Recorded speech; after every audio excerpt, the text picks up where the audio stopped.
Olá, boa noite a todos. Boa noite a todos. Meu nome é Gabriel Menegali, jornalista do Boletim da Liberdade. E hoje, aqui nessa live, nós vamos dar início a uma mesa redonda que tem como tema o jogo jurídico e político do indulto a Daniel Silveira. Eu peço a quem estiver entrando, se puder confirmar se está me ouvindo bem, se o áudio está bom, importante. Estou vendo que a Guta entrou, o Jackson entrou.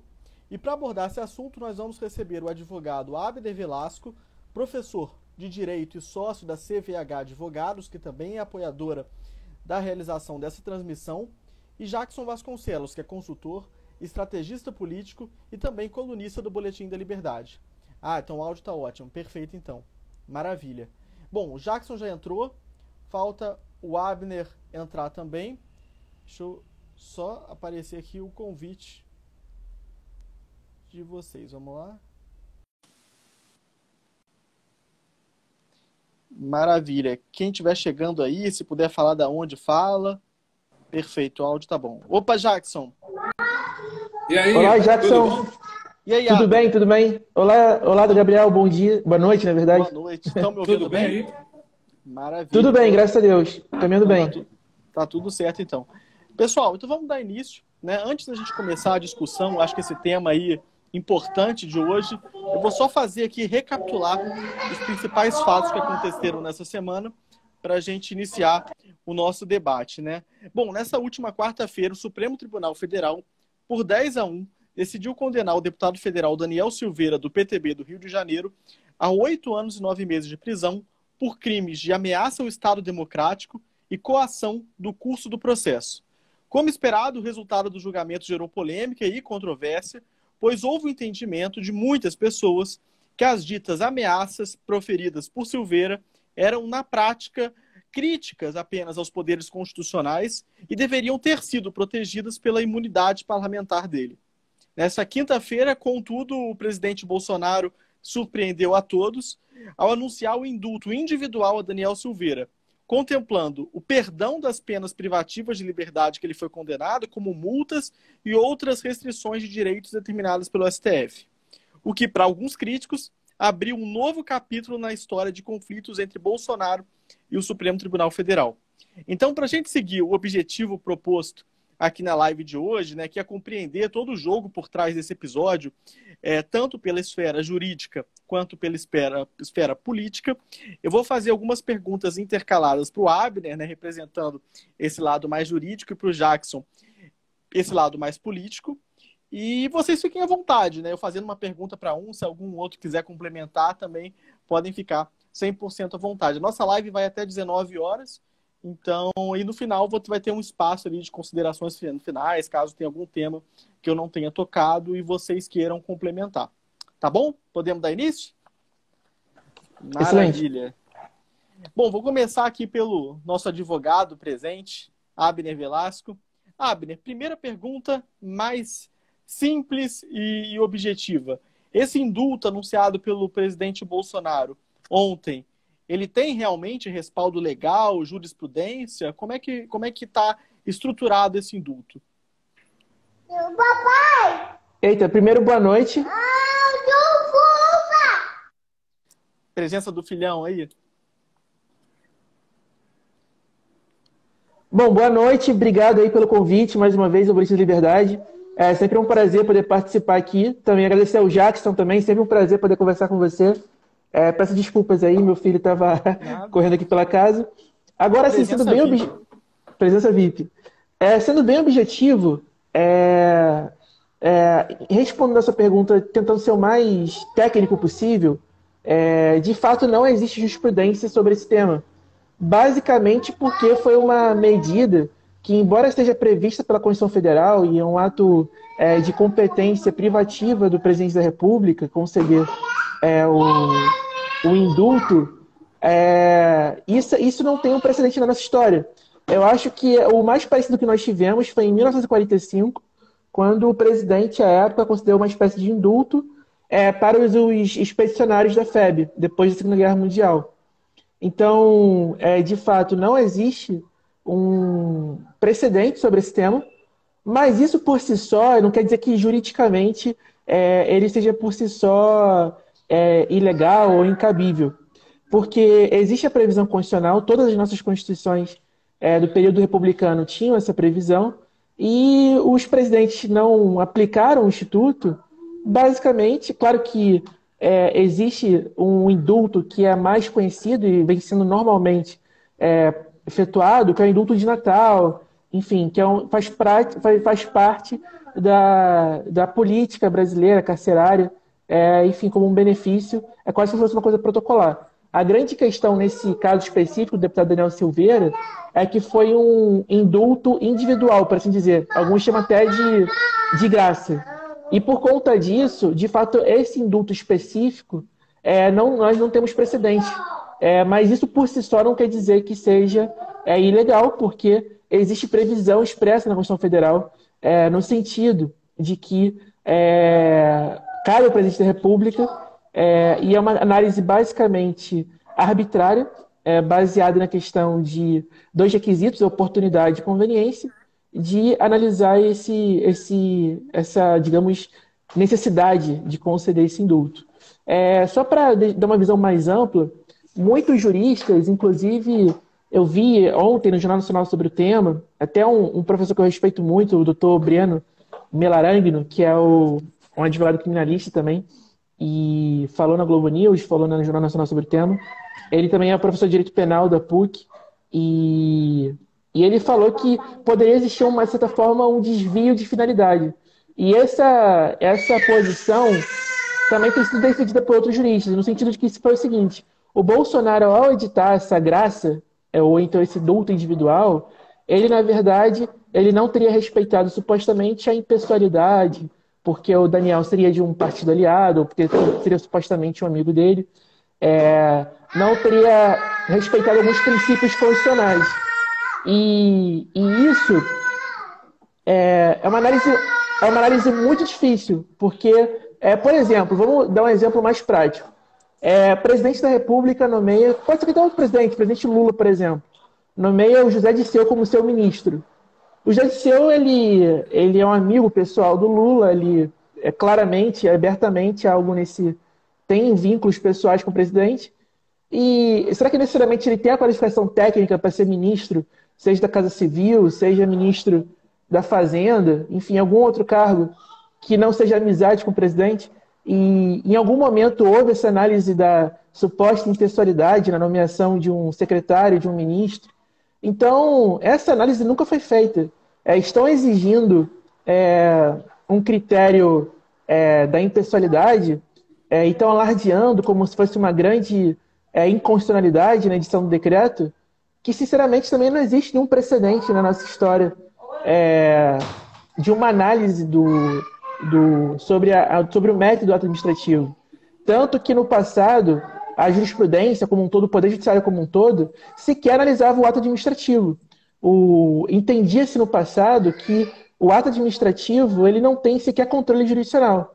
A gente teve uma evolução sobre esse tema, até por conta da obra de juristas, do avanço da jurisprudência, mas mesmo com a jurisprudência extremamente ativa, para não se dizer quase política que nós temos nos últimos anos, ainda assim existe um respeito aos critérios de oportunidade e conveniência quando é uma questão que é privativa do chefe do poder. Então, eu acho que eu falei um pouco, depois a gente pode detalhar mais alguns detalhes sobre essa questão, a gente vai ter oportunidade em outras perguntas, mas, resumindo, seria, a princípio, apesar de ter entendimentos em contrário, não existe nenhuma inconstitucionalidade por si só na concessão do indulto ou graça individual pelo presidente Bolsonaro. Perfeito, Abner. Bom, muito obrigado, acho ótima resposta. Vou agora para a área política. Jackson, pela ótica política e pela estratégia política, que é a sua especialidade, o gesto do presidente Bolsonaro deve ser lido de que forma? Pelo olhar da estratégia, pelo olhar de uma defesa de uma posição. Primeira questão que é importante ressaltar, que aproveitando o Abner, é que a democracia novamente sai vencedora desse processo. Por quê? Porque está todo mundo atuando dentro do seu campo de competência. A gente pode discordar muito da pena aplicada pelo Supremo, da maneira com que o Supremo aplicou. A gente pode achar que está errado, porque, de fato, a Constituição protege o deputado, mas o Supremo agiu dentro da sua competência. Ele agiu dentro da sua área de competência e o presidente dentro da sua área de competência. Quem ficou faltando aí foi o Congresso Nacional, que ficou recuado do processo, poderia ter evitado a possibilidade do presidente sair com o indulto. O indulto foi uma resposta do presidente ao Supremo. Numa situação aí, eu diria sim, um pouco estranha para o mundo republicano, que é o presidente da República entrar em confronto direto com o Supremo e o Supremo em confronto direto com ele. E no confronto político, não jurídico, não administrativo, no confronto político. E esse confronto não aconteceu agora. Ele vem acontecendo desde o início do mandato do presidente Jair Bolsonaro. O Supremo vem entrando, invadindo a área de competência do presidente da República já há algum tempo. E o presidente reage. Por outro lado, no campo da comunicação política do presidente com seus aliados, a decisão foi uma resposta forte a uma questão que foi levantada em 7 de setembro, quando o presidente foi para a rua e depois, ouvindo Michel Temer, recuou. Ali muita gente do grupo do Bolsonaro ficou incomodado, achando que o presidente tinha perdido a autoridade. O presidente tinha cedido à pressão do Supremo. Então, do ponto de vista de estratégia de comunicação, o presidente deu uma resposta muito forte a favor dos seus aliados. Isso ficou muito claro. No embate, né, infelizmente, um embate político com o Supremo Tribunal Federal. O presidente, neste momento, ele está em vantagem no tabuleiro. Ele colocou o rei em xeque. Ele estava em xeque antes, e aí ele mexe as peças e devolve o cheque. Não é mate ainda, porque o mate só vai acontecer, o cheque-mate só vai ocorrer depois da eleição. Aí é que a gente sabe qual rei foi derrubado, porque nitidamente o Supremo assume posições políticas. Por fim, eu queria ressaltar aqui um aspecto que serviria muito para a educação política do Brasil. Fica cada vez mais evidente que essas funções vitalícias elas não podem ser por escolha, por seleção de um ente político. Por quê? Porque eles se atravessam no tempo. Então, hoje, fica muito claro na cabeça da população, nesse embate, que os ministros escolhidos pelo Lula e pela Dilma e pelo Temer se levantam contra aqueles que foram designados pelo presidente Jair Bolsonaro. Esse é o grande absurdo da nossa legislação. Por quê? Porque o cargo vitalício faz com que o mandato do presidente da República se estenda quase à eternidade. Porque continuam tendo ações efetivas e administrativas e jurídicas os presidentes que cumpriram o mandato constitucional. Essa é uma lição que a gente deveria tirar desse processo para acabar de uma vez por todas com as funções vitalícias não por concurso, mas por seleção, como acontece com o Tribunal de Contas, como acontece com o Supremo. Isso só deveria ter acesso por concurso, porque seria a proteção maior que o Estado teria. Perfeito, ótima colocação. Abner, voltando então à nossa esfera jurídica, já existe, né, uma polêmica sobre até onde pode ir esse indulto, ainda que ele, enfim, não seja barrado, né? O principal questionamento é que algumas pessoas estão dizendo que o indulto ele só teria alcance dentro no que se refere à prisão, por exemplo, né, ou mesmo à multa, mas não aos desdobramentos dessas punições, como, por exemplo, a perda do mandato e o caso da inelegibilidade, né, dele não poder ser mais candidato. Eu queria entender como é que você enxerga essa discussão. Você acha que, enfim, esse indulto ele vai ser capaz de livrar o deputado de todas as punições, ou ele ainda abre realmente margem para que apenas parte das punições ele se livre? Então, muito boa pergunta. Esse caso ele tem algumas situações que me causam certa perplexidade. E eu acho que a gente vai poder avançar um pouco mais à frente sobre algumas dessas perplexidades.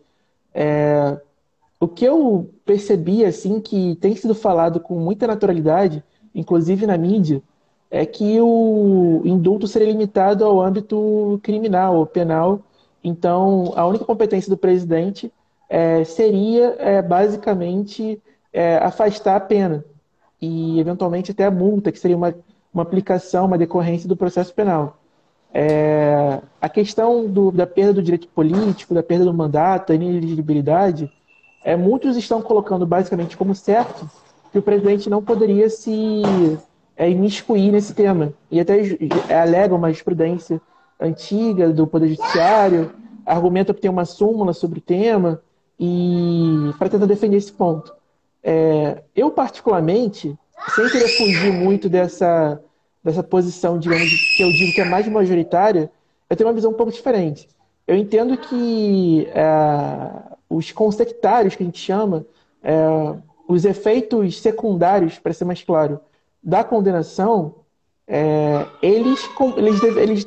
foram claramente, expressamente, afastados pelo decreto.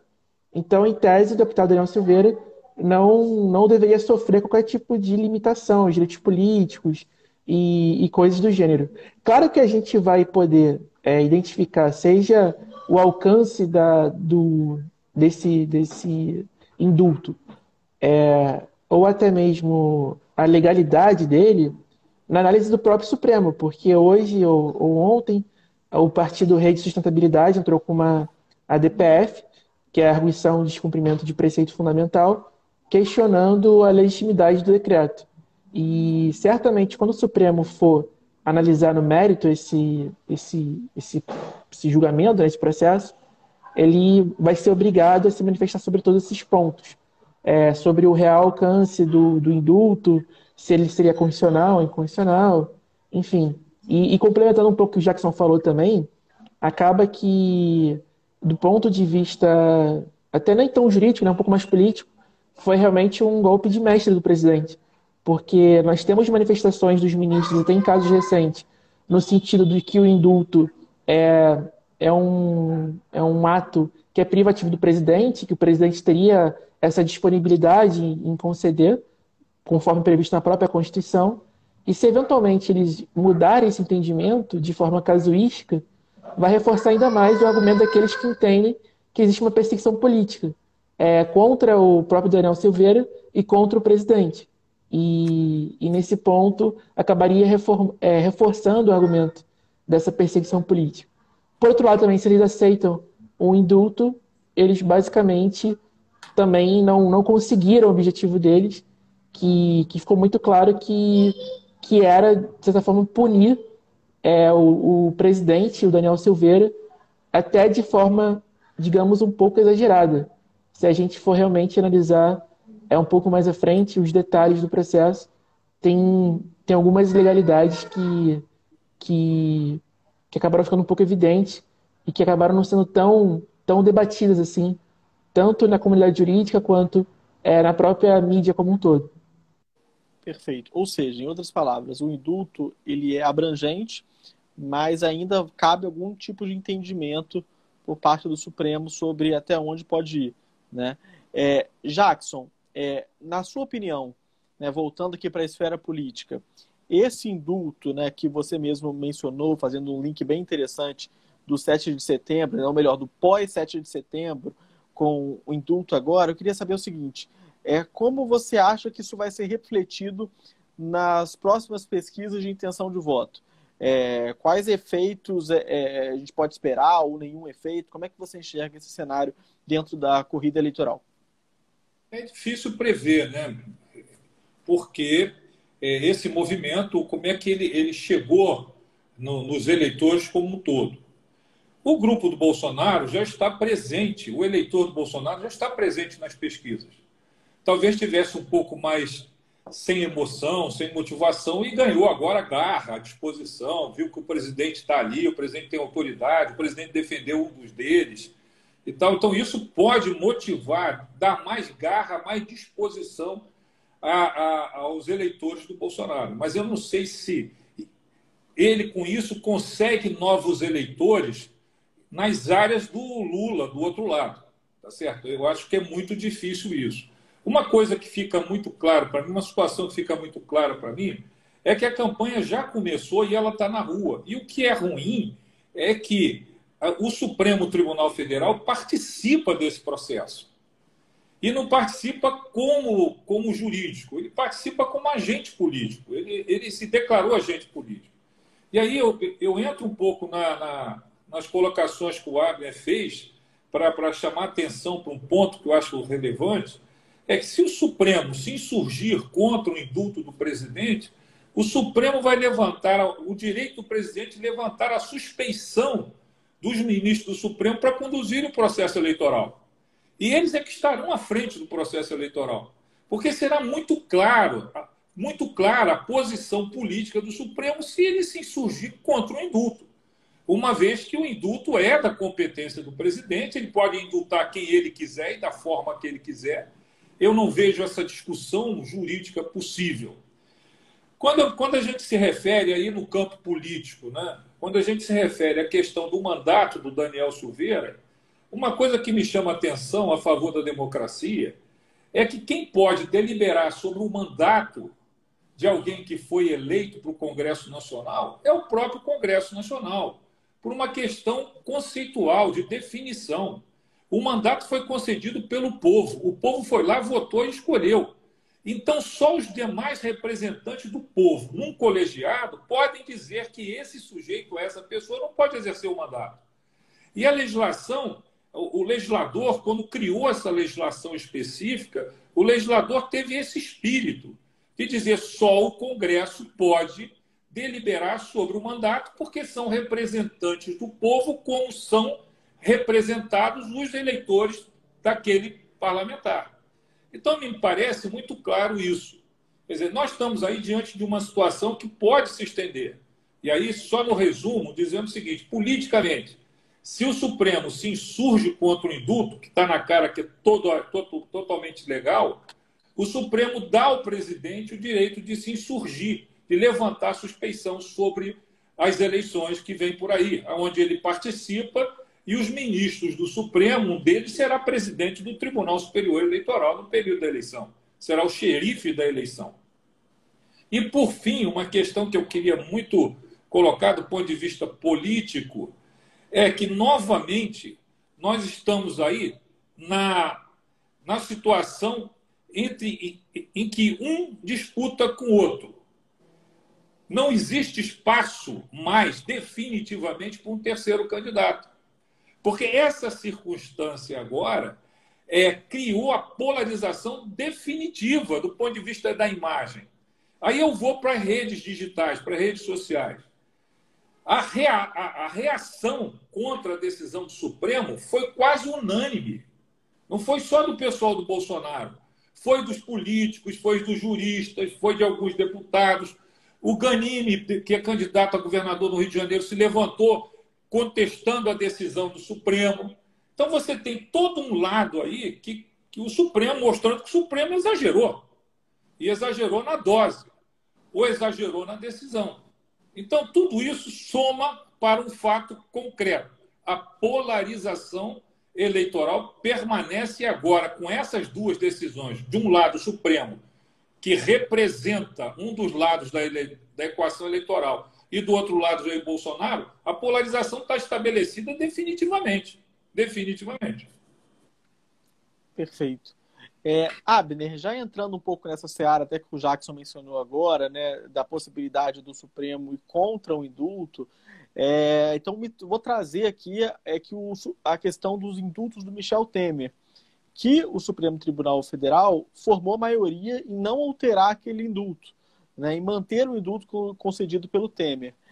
Eu queria saber o seguinte, juridicamente falando, Abner, o Supremo pode vir mudar a jurisprudência 2 anos depois?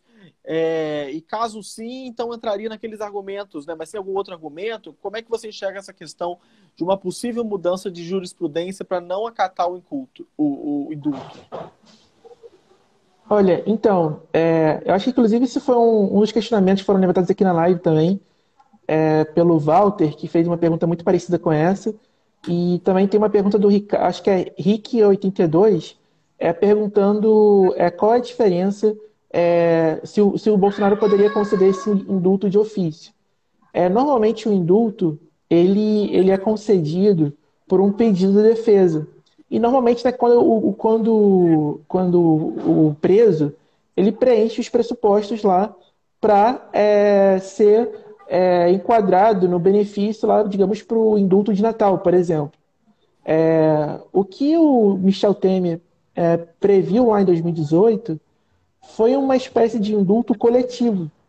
E até o Deltan Dellaiol colocou no Twitter sobre isso, falando: olha, o Supremo já falou que o indulto é completamente constitucional, então eles não podem mudar a jurisprudência. Quem é contra esse entendimento fala o seguinte: olha, o Supremo decidiu com base no, digamos, no indulto coletivo, e não diretamente sobre a graça ou indulto individual, que nem eu falei, é uma questão estritamente sem precedente, né, institucionalmente no nosso ordenamento jurídico. Se a gente for lá para trás, a gente vai procurar opções de 1945, que nem eu falei, o mais próximo, e mesmo assim não foi exatamente como o nosso caso de hoje. Então, por ser uma coisa, digamos, ter sido uma medida arrojada do presidente Bolsonaro, com um instituto que não era muito utilizado, de certa forma a gente tem dúvidas, né? Porque era um instrumento que era quase um instrumento acadêmico.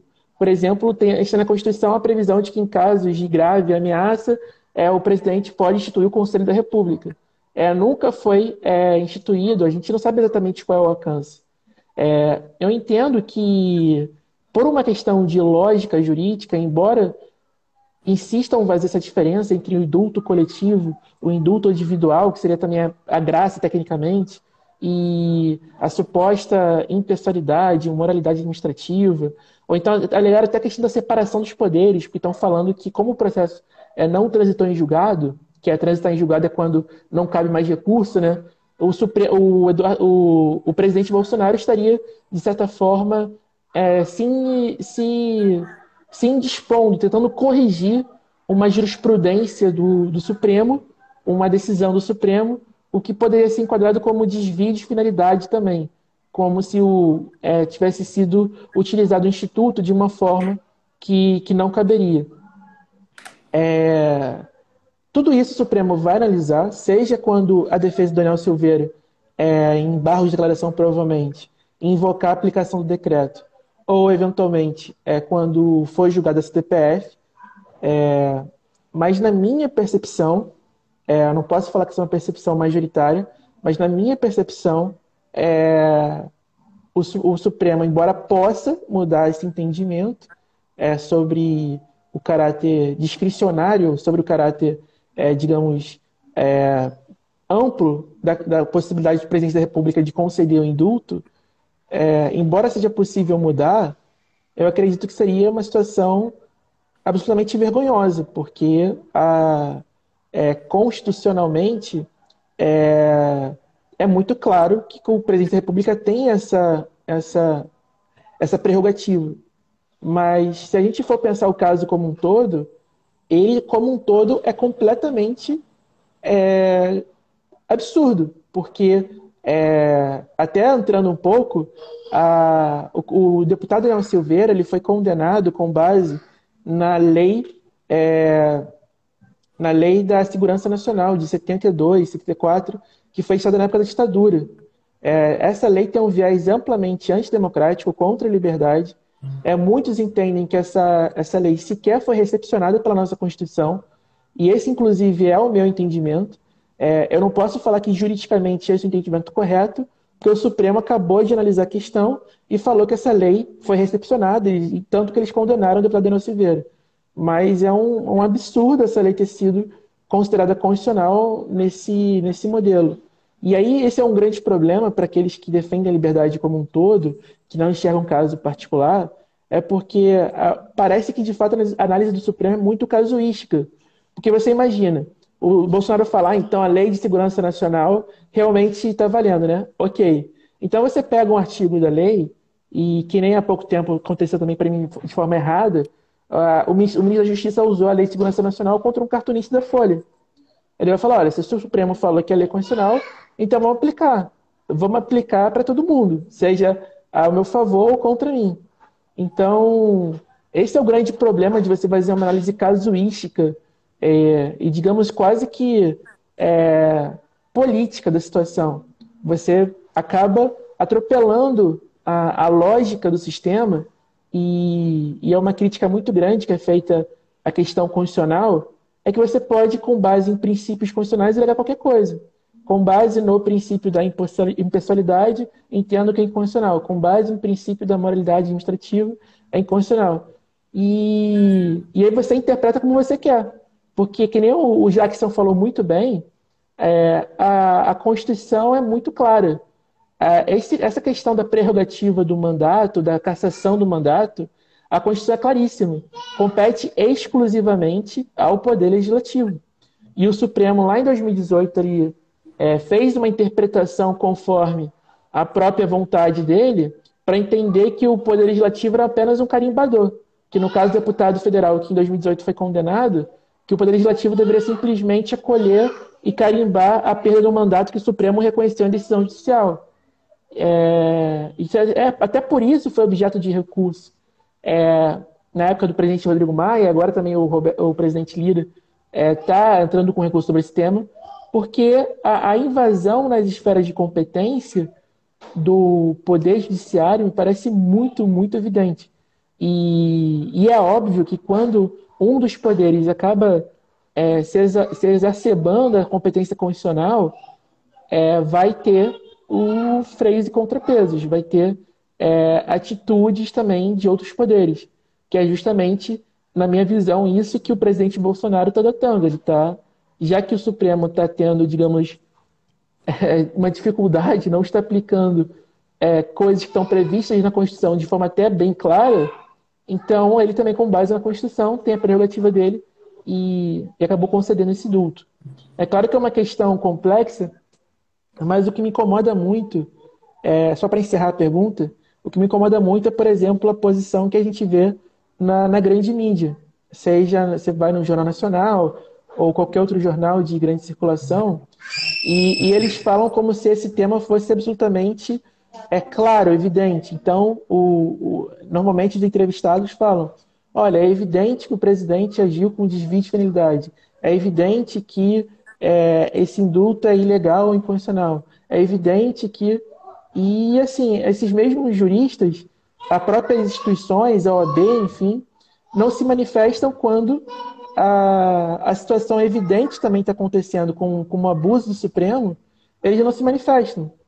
Então, o juiz aplicou uma multa para os advogados do Daniel Silveira, que é um absurdo, porque ele estava ali basicamente exercendo o direito de defesa, e a OAB não se manifestou sobre o ponto, porque a OAB tem uma posição política como o presidente Bolsonaro, e acaba não defendendo as prerrogativas.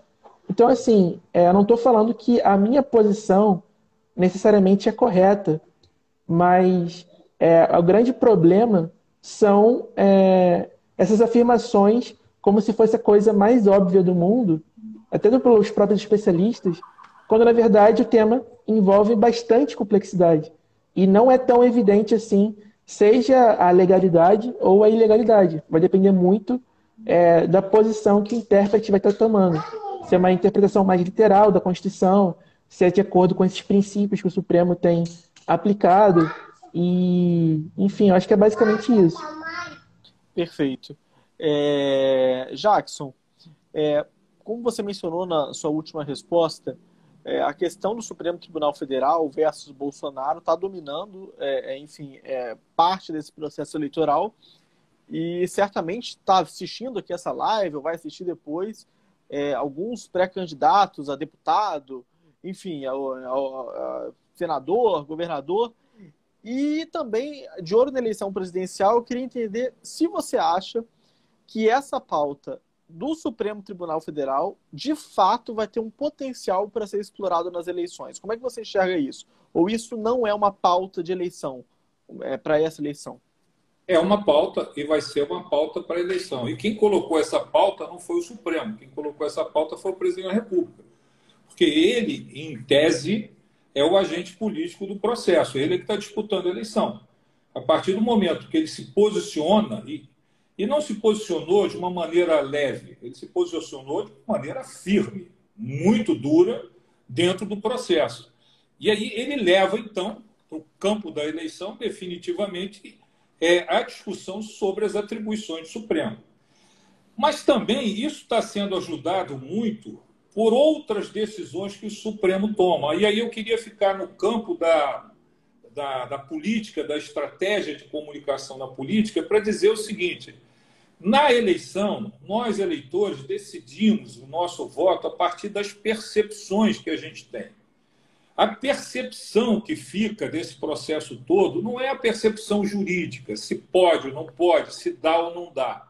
A percepção que fica é, de um lado tem o Lula, e o Lula é inocentado pelo Supremo, com decisões até contraditórias. Uma decisão contraditória é a prisão em segunda instância, que no primeiro momento o mesmo Supremo decidiu que era para prender e o Supremo decidiu que era para soltar sem fato novo nenhum que justificasse, a não ser a participação dele na eleição. Quer dizer, o Supremo tomou a decisão de tornar elegível um dos candidatos que era inelegível. Então, essa é a percepção que a gente tem. No momento em que vai tomar decisões com relação ao outro candidato, o Supremo toma decisões radicais de punição dos aliados desse outro candidato. Então, essa discussão, ela está toda ela no campo da percepção. É muito comum você ver aí na comunicação de rede, e a gente tem aqui também gente citando aqui no nosso encontro, fazendo a comparação entre a decisão com relação ao Lula e a decisão com relação aos aliados e ao próprio Bolsonaro. Eu trago de volta aqui a questão da nomeação do Ramagem para a Polícia Federal. É um campo de competência do presidente da República nomear todas as funções de confiança ligadas a ele, diretamente.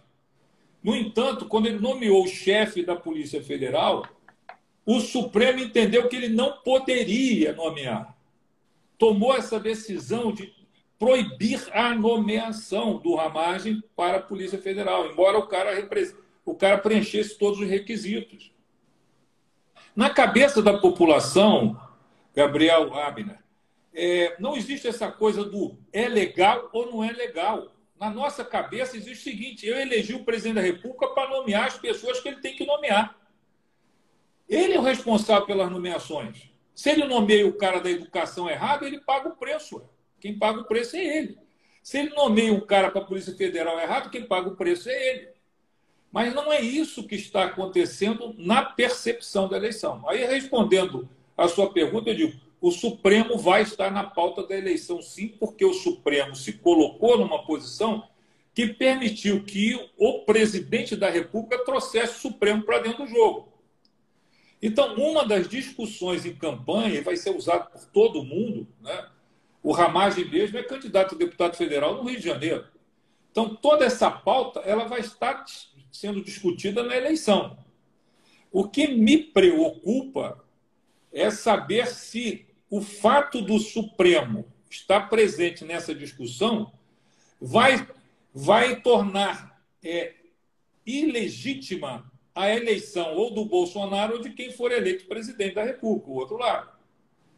Porque ele é o juiz. É você, num jogo Flamengo-Fluminense, colocar um tricolor como juiz do jogo.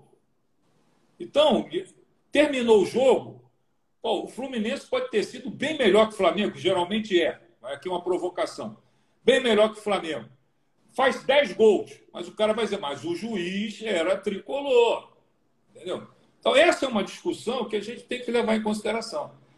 A democracia brasileira, ela é muito recente, por isso que tudo é novidade. O indulto é novidade, o julgamento é novidade. Por isso que você dizer assim, a presidente da República, que foi para o impeachment, ela tinha que ter 8 anos de inelegibilidade. E, no entanto, os caras enfiaram uma vírgula na Constituição que não tinha, por uma conveniência política entre o Renan Calheiros e o Lewandowski. Os dois decidiram mudar a Constituição no plenário do Congresso. Então, isso é uma legislação que bate de frente com uma democracia muito recente. Eu acho que essas coisas vão se adaptar, o jogo vai ser jogado, e eu estou feliz por esse processo. Quando a gente fala de cassação fora do Congresso Nacional, eu me lembro do Márcio Moreira Alves no Congresso Nacional. Ali era uma ditadura mesmo, era um general que comandava o país e ponto final. No entanto, eles pediram o pronunciamento do Congresso Nacional. Eles invadiram a Comissão de Constituição e Justiça, o Gama e Silva, que era o ministro da Justiça, foi na Comissão de Constituição e Justiça, trocou os componentes da comissão para que eles autorizassem o processo ao Márcio Moreira Alves. Não conseguiram. Aí partiram para o pau. Criaram o ato institucional número 5. Mas então, isso fica evidente que para você violar a prerrogativa do Congresso de decidir sobre os mandatos, você precisa de um ato institucional, um ato excepcional. E esse ato excepcional está nascendo na caneta do Supremo, infelizmente. Perfeito, ótima resposta, excelente referência. Abner, como o Jackson mesmo mencionou, né, houve uma certa reação contrária aí à condenação do Daniel Silveira, e essa reação, nem todas elas vieram de necessariamente bolsonaristas, né? Então teve o caso do deputado federal Paulo Ganimi, do Marcel Van Hatten, entre outros, que disseram que a decisão do Supremo era arbitrária, de caçar um deputado, enfim, né, considerando que seria a liberdade de expressão e uma crítica dele ao Supremo.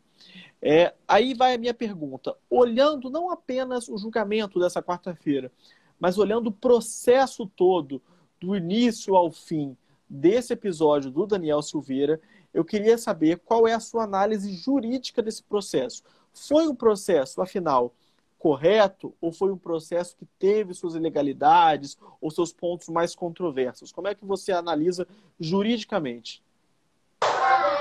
Olha, então, até reforçando o que eu falei na outra pergunta, a gente precisa demonstrar que a nossa conclusão, por mais que a gente tente ser o mais técnico possível, naturalmente está vinculado, digamos, a alguns, não digo nem princípios, mas até alguns valores que nós seguimos. Então, e de forma que você consegue escalonar esses valores, aplicar esses valores e interpretar esses valores. Para mim, a Constituição é muito clara na defesa da questão da liberdade, do devido processo legal. E o Supremo Tribunal Federal, para mim, e aí obviamente quem sou eu, né, mas para mim, no meu entender, ele não respeitou adequadamente o devido processo legal. Eu explico por quê. Além da questão de você ter a própria eventual inconstitucionalidade da lei, que é uma coisa, digamos, mais abstrata, tem coisas procedimentais também que são absolutamente absurdas. Por quê? Por exemplo, não precisa ser um grande jurista para entender essa questão. Um dos principais magistrados atacados durante esse, digamos, manifestação, que eu não estou nem falando que é correta, tá? Longe de mim concordar ou abonar as falas do deputado Daniel. Mas ficou muito evidente que um dos principais alvos ali das palavras dele era o ministro Alexandre de Moraes. E chegou até uma cena engraçada, não sei se chegaram a ver, que a Procuradora da República até deu uma risada lendo lá na acusação, né, como o deputado Daniel se manifestou, onde ele chama o ministro Alexandre de Moraes de cabeça de ovo. E aí ela deu uma risadinha, porque realmente foi uma situação meio esdrúxula. Mas como é que você espera credibilidade de um julgamento onde o réu claramente ataca uma pessoa e essa pessoa é relatora do caso? E você aplica-se uma pena que é completamente desproporcional. Uma pena de 8 anos de restritiva de liberdade. Tem assaltantes, tem traficantes que não têm uma condenação de 8 anos de prisão. Então, sendo o relator, o ministro que supostamente era vítima da situação. Então, assim, no mínimo, e isso me causa extrema perplexidade, como que as instituições não falam sobre isso? Eu digo instituições no sentido da OAB, instituições como um todo não se manifestarem sobre isso, que é uma coisa para mim evidente, não precisa ser um jurista para entender. É uma coisa básica do direito, até do princípio do processo legal, que é você ser julgado por um magistrado imparcial. E isso não é nem da nossa Constituição, isso vai desde a Declaração Universal dos Direitos dos Homens, em 1789. que é o direito ao devido processo legal. Então, essa para mim é uma das ilegalidades clássicas, assim, evidente, que você não precisa nem ser advogado ou um grande jurista para identificar. Tivemos outras, que nem eu falei a questão da multa para o advogado que entrou com recurso, sendo que no próprio presidente Lula ele conseguiu anular o julgamento. E a gente não vai entrar no mérito se com razão ou sem razão. Mas em barros de declaração, em barros de declaração, no habeas corpus, enfim, eles entraram com todos os recursos possíveis e imaginários e de forma correta. O papel do advogado é justamente esse, defender até o último segundo o seu cliente de todas as formas possíveis. E as instituições, elas acabam não se manifestando tão abertamente sobre isso. Existe uma passividade principalmente do Poder Legislativo. Outra questão para mim também é muito clara, só para dar como exemplo, é a questão que a Constituição é muito clara falando que um parlamentar só pode ser preso em flagrante delito. E aí criaram uma ficção jurídica que não existe. Por isso que eu falo que quando você analisa de uma forma casuística, você dá uma margem para que a gente não sabe onde vai parar. Porque aquele famoso ditado, né? Se abre a porteira, pode passar um boi ou pode passar uma boiada inteira. Porque se eu faço uma interpretação completamente para ser mais educado possível, inovadora, que existe um flagrante que eles chamaram de flagrante permanente, porque o vídeo continua nas mídias, enfim. Então, é como se o crime fosse cometido constantemente. Quando você permite que um deputado sofra medidas restritivas da tornozeleira, enfim, matéria que deveria ser de competência do Poder Legislativo, não tem nenhuma previsão legal para que você efetue medidas cautelares contra parlamentares com mandato em ativo. E você acabaram aceitando isso, naturalizando. Então, assim, foram, para mim, muito absurdos na condução de todo o processo. A posição dominante das instituições, eu digo OAB e boa parte dos juristas, é que não, está tudo correto, está tudo ok, o Supremo tem o dever legal de dizer o direito, então ele fez essa interpretação e ela está correta porque houve o crime, blá, blá, blá. Ok, mas aí essas mesmas pessoas vão, no meu entender, se mantiver um mínimo de coerência, falar, ok, então o Supremo pode dizer o direito porque, ainda que a Constituição fale de forma clara que 1 mais 1 é 2 e eles entendem que 1 mais 1 é 4, mas a Constituição também fala que eles têm o poder de interpretar. Então, beleza. Então, eles estão corretos. Mas agora também a Constituição fala que o presidente tem o poder de anistiar e conceder a graça, o indulto. E aí eles vão falar o quê? Ah, não, mas aí você tem que interpretar de acordo com o princípio da impessoalidade, da moralidade, do não sei o quê. É uma violação dos poderes. Enfim, é um exercício argumentativo que foge da lógica jurídica. Então, eu devo reconhecer que minha posição não é majoritária, se você for nos principais portais jurídicos. Esse não é o entendimento majoritário, eu diria que seria pelo menos 70%, entendendo que o Supremo está correto, que tudo é legal, que tudo é constitucional, que o Bolsonaro cometeu mais uma ilegalidade ao editar esse instituto da anistia, da graça, na verdade, do indulto. Mas eu diria que tem 30% ali, e muito bem fundamentado, de advogados, e me incluo nessa parte, que entende que o processo como um todo é completamente absurdo, as medidas cautelares foram absurdas, a condenação foi um absurdo, a aplicação da pena de 8 anos foi um absurdo, a aplicação da pena base ali foi completamente desproporcional, a impossibilidade do advogado do réu estar presente no julgamento é uma heresia praticamente, só que basicamente naturalizaram a bagunça. Posso assim dizer, o Supremo acabou naturalizando a bagunça por uma questão casuística. Aí eu não sei se é, digamos, por bons valores, que seriam a defesa das instituições, a defesa do Poder Judiciário. Enfim, você pode vir com argumentos mais de valores, mas, assim, respeitando o devido processo legal, respeitando o Código de Processo Penal, para mim foram muito claras as violações que aconteceram, que infelizmente não surtiram efeito nenhum, não foram reconhecidas.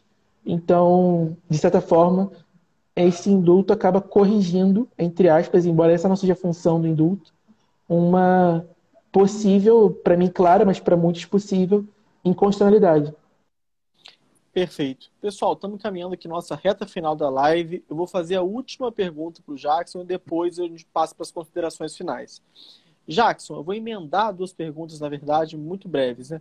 A primeira é o seguinte: os opositores do presidente Bolsonaro avaliam o quê, né? Tem avaliado que o presidente está tentando fomentar a animosidade na sociedade em relação, contra o Supremo, para que, caso ele venha perder a eleição, né, enfim, ele possa contestar esse resultado e a imparcialidade da justiça, por exemplo, na apuração dos resultados. Então, a primeira pergunta é: como você avalia essa narrativa? Você acredita, é verdade, ou você acha que é exagero?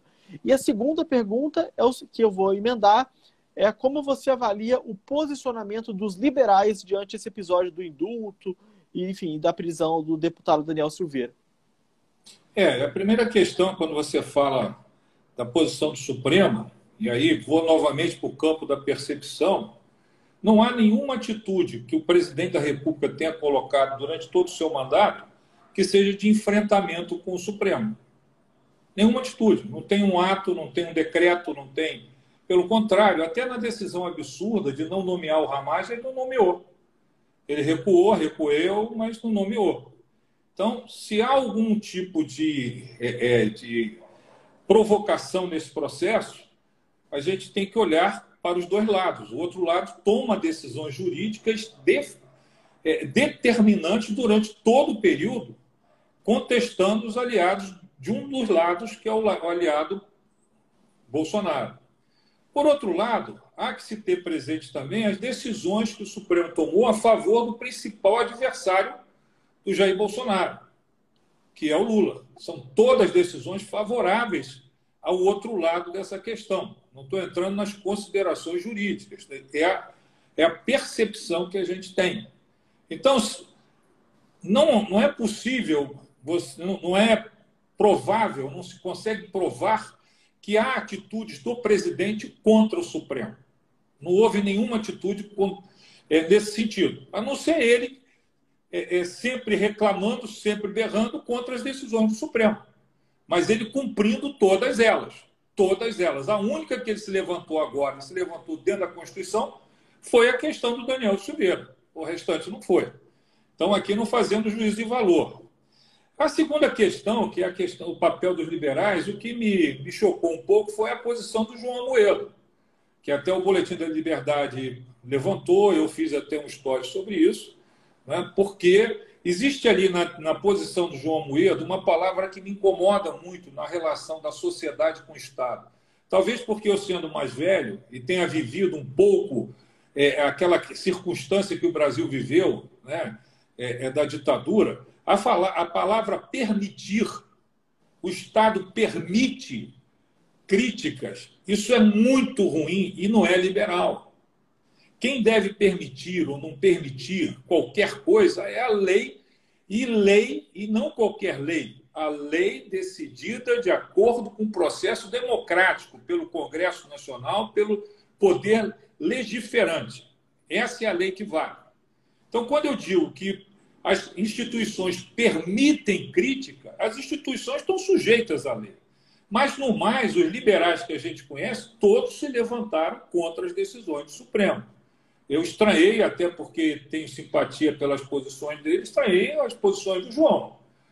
Mas as posições do João eu jogo também no campo da polarização. Polarização.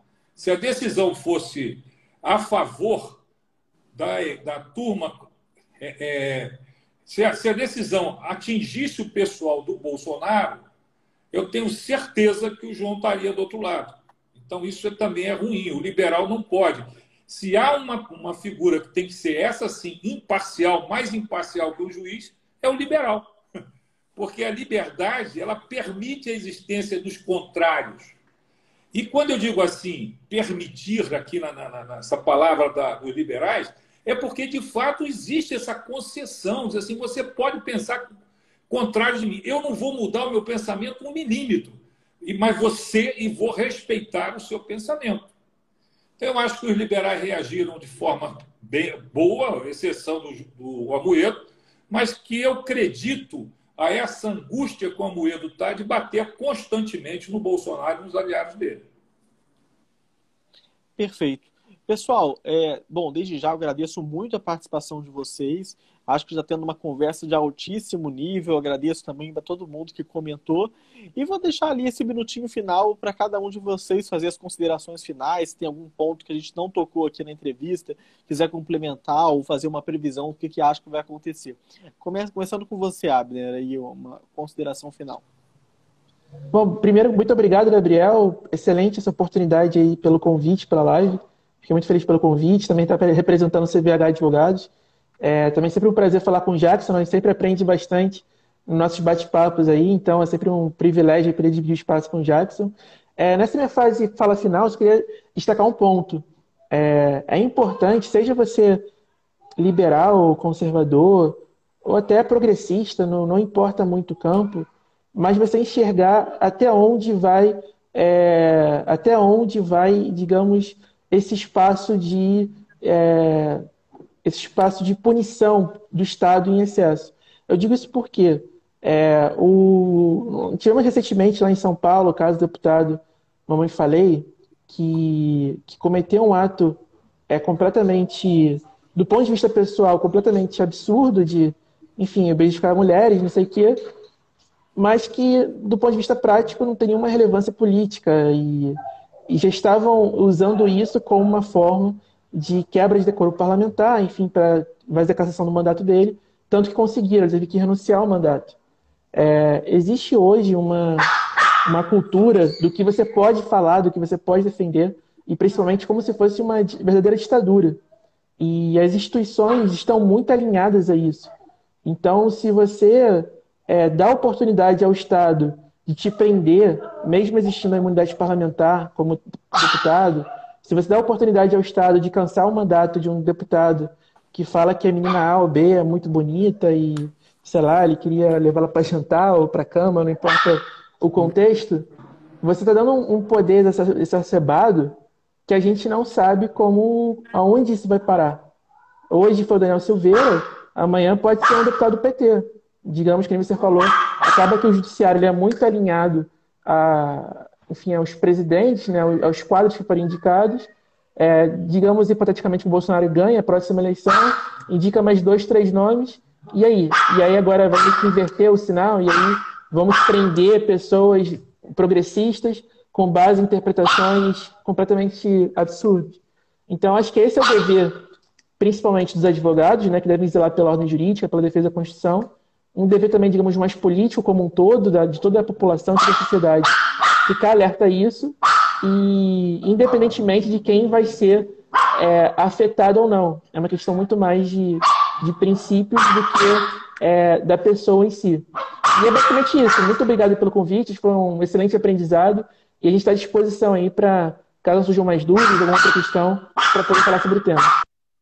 Perfeito. E o Jackson, obrigado, Abner. E Jackson, pode fazer suas considerações finais aí sobre o tema. Enfim. Quem está assistindo ver confirmada a minha paixão pelo Boletim da Liberdade. Eu tenho sido muito insistente nisso, porque hoje, sem brincadeira, é um único informativo, é um único canal, de fato, para onde os liberais caminham. Primeiro, porque é liberal de fato. Lá no boletim tem espaço às opiniões contrárias e às opiniões favoráveis ao que o boletim pensa. Então, é um espaço democrático. Então, em primeiro lugar, é agradecer muito a oportunidade de fazer parte, né, de alguma forma, desse time. Eu digo isso desde o primeiro momento que eu passei a escrever o boletim, que o melhor momento meu da semana é quando eu paro para pensar no Boletim da Liberdade e escrever o boletim. Porque é uma turma jovem, competente e liberal, né, e liberais que entendem o que é o liberalismo. Eu, terminando nas minhas considerações, eu estaria o exemplo que o Abner levantou do Arthur Duval.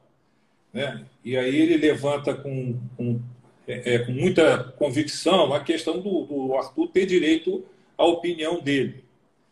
E eu também concordo com isso. Acho que quem tem que julgar o político é o eleitor, ele é que julga. Mas no Arthur Duval, a discussão e o debate foi feito dentro da Casa Legislativa, dentro da Assembleia Legislativa. Não foi o Poder Judiciário que foi lá meter a colher para dizer se deveria ser cassado ou não. Eu continuo com a convicção de que quando você coloca a tornozeleira eletrônica no cara que tem mandato, você está colocando nos eleitores dele. Você primeiro tem que tirar o mandato do cara, para que ele não represente mais ninguém. A partir do momento que ele não representa mais ninguém, ele está sujeito a essas punições. Então, é um absurdo você julgar alguém que é representante de outro alguém. É como se você fosse procurador, você, advogado, abre procurador meu numa questão de qualquer, e o sujeito prende você pelos meus atos. Tá certo? Ou eu não cometi ato nenhum, prende você e mantém a sua procuração. Quer dizer, essa questão é um absurda. Então, eu quero, nessas considerações finais, dizer que é muito bom conversar com vocês. Segundo, eu estou muito otimista com a democracia brasileira, porque, como eu vivi um pedaço da ditadura, eu vejo que hoje o jogo está sendo jogado dentro das 4 linhas da Constituição. A complicação maior é a matéria-prima, né? O legislador brasileiro, quando ele faz as leis, ele faz as leis tão subjetivas que cada um interpreta do jeito que quer. Quando essa matéria-prima for melhor, a gente com certeza vai ter menos espaço para o juiz operar. O juiz opera hoje com um espaço largo, porque a lei diz coisas que você pode interpretar do jeito que quiser. Muito obrigado a vocês, boa noite, valeu mesmo, gente, de coração. Ávila, Gabriel e todo mundo que está aí conosco. Um abraço. Perfeito. Bom, em nome do boletim, eu agradeço então a gentileza mais uma vez, Jackson. E aproveito por fim um último recadinho a todos vocês que assistiram até aqui a live. Primeiro a seguirem tanto o Jackson quanto o Abner, quanto a CVH Advogados, que apoiou a realização aqui da live. E também assinarem o Boletim da Liberdade, entrarem no nosso grupo de WhatsApp, escreverem o e-mail, né? Todos esses links estão lá na bio do Boletim da Liberdade. E até a próxima. Boa noite, pessoal.